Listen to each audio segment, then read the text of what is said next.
Hello snowboarders of the internet, I am your host TC and today I will be reviewing the Nitro Optisym. If you're interested in this board or any other boards or bindings I mentioned in this video, make sure you're going down in that description and clicking those affiliate links. That way you don't have to go searching the internet for yourself and hope you're getting the product that you're looking for. This board is equipped with Nitro's cam out camber profile, so what that means is in between your feet, all the way out past the inserts, you're gonna have that traditional camber with a little bit of rocker on the nose and on the tail. So what that's gonna do for you is that camber is gonna give you all that drive, pop, and stability that you're looking for. And that rocker section in the nose and tail is gonna give you all of that float and ease in entry in and out of turns. This board is offered in a 146, a 149, a 153, a 156, and a 159. I rode this board at Copper Mountain where it was a warm, sunny day. It was actually a beautiful day. As you got up to the top of the mountain, it stayed pretty firm up there. We had about an inch of snow from the night before. They groomed the center of the runs only, kind of left the other stuff just sitting out.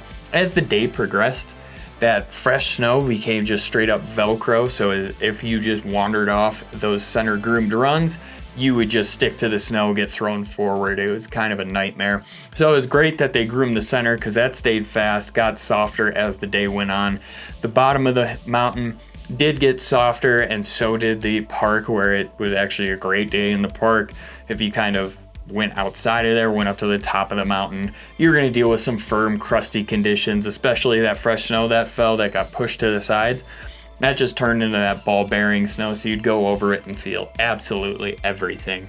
I used my Ride Fuse boots and my Jones Mercury FASE bindings. When we're talking overall flex on the Optisym, it's coming in at about the middle of the road, but I would say in between the feet, it's slightly softer than the middle of the road. So the nose and tail are gonna be a little bit on the firmer end of that, so keep that in mind. That's where your stability is going to be coming from, are the nose and the tail. And torsionally, it matches that center flex of the board, so you're not working too hard to foot steer this thing. And that definitely comes straight into stability, where the nose and tail feel very stable. They're not chattering at all, but you are feeling pretty much everything this board is going over. It is not a damp board by any means. It's definitely more on that lively side, where towards the top of the mountain when I was riding, I felt everything coming up through the bindings and pretty much straight up to my knees. I was just getting chattered around left and right. It definitely got better as I worked my way down the mountain, and as the day went on, where it got softer throughout the day, it definitely helped my situation out for sure.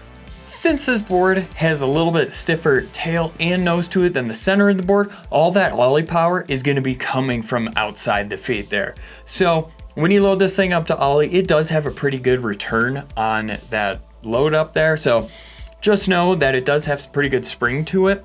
The only problem I had with hitting side hits and rollers with it is when I was up top on those icy side hits, the tail didn't really want to hold quite as well as I thought it would. So keep that in mind. You might have a little bit of problem on that firmer snow. Once it gets soft and everything, you're totally going to be fine. It's still going to be able to pop really well for you. But just know that all that ollie power is coming from the tail. It's not gonna be coming from this camber zone. When it loads up, this really doesn't have much to it. As you can see, I'm barely pressing on it and it's flexing quite a bit. So those are gonna stay stiffer, gonna be a little bit more friendly when you're loading up to really just snap off that tail. And the same goes for when you're on the jump line. You could let the lip do the work with this thing, which I did, and it was totally fine. But what's the fun in that? I would highly recommend popping this board off the lips. It just feels a little bit more in control. You go a little bit higher, have a little bit more fun on it.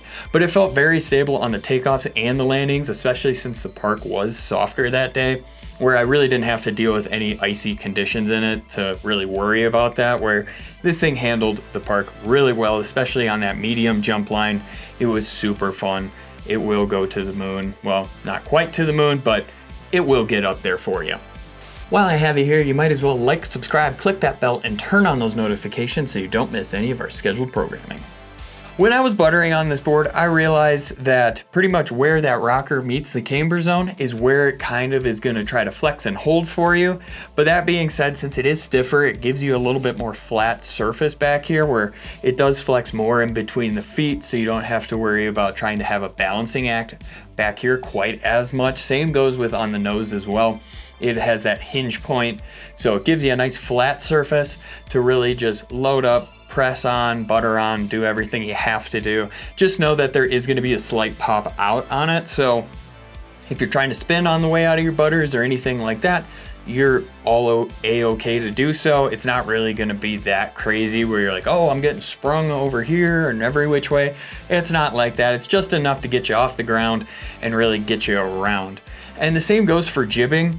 It definitely took a little bit more work to press on the rails with this thing, where it kind of felt like there was definitely some resistance, not a full out fight, but I could definitely feel like, hey, I got to bring my A game here to get this thing to really press on rails.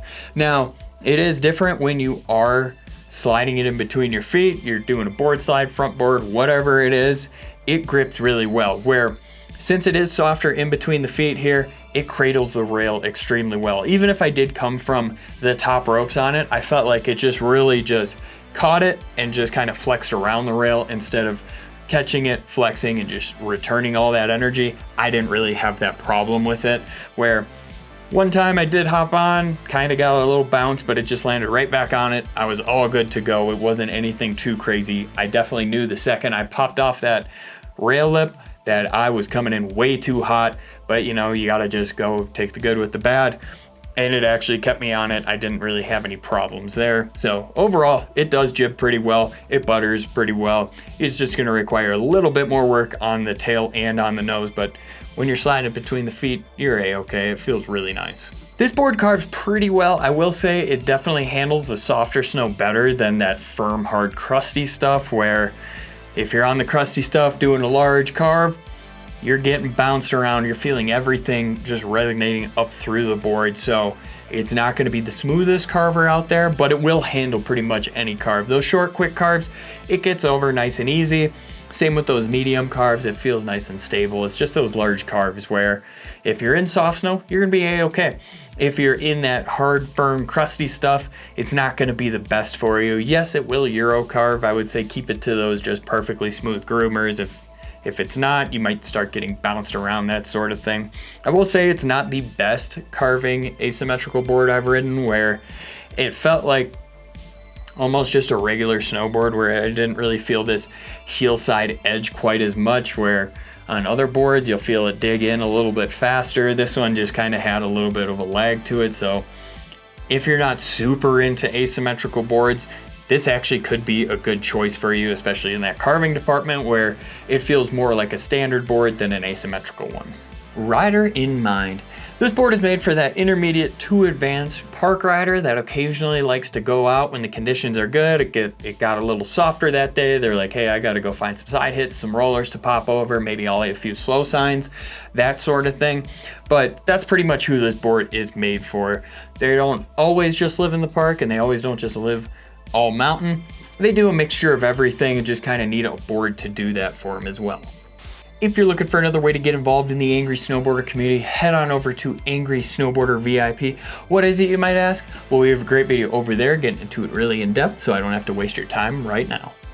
I enjoyed this board. It wasn't my favorite board I've ever ridden or anything like that, but it was great for the conditions for the day. I got a little bit of everything on it, and I found that I really like just kind of buttering around, keeping it a little bit more mellow, hitting side hits with it.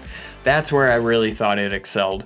I would say there are better asymmetrical boards out there if that's what you're looking for, to really have something just like carved differently on the heels than on the toes. So you could definitely probably look elsewhere if that's what you're looking for. But if you don't really care about the asymmetrical feature on this thing, then it would be a great board for you. Just because, I mean, if you ride like how I just described, buttering, jibbing around, doing all that stuff, it's gonna be a great board for you. Comparable boards, the Nidecker Gamma, the Ride Zero, and the Yes Greats. Recommended bindings, the Nitro Team binding, the Salomon Hologram, the Jones Mercury FASE. As always guys, I've been your host TC, and this has been my review of the Nitro Optisym. If this just doesn't sound like the board for you, or you just need to do a little bit more research, why don't you go check out one of the comparable boards, and that way you know you're getting an asymmetrical board that's just for you.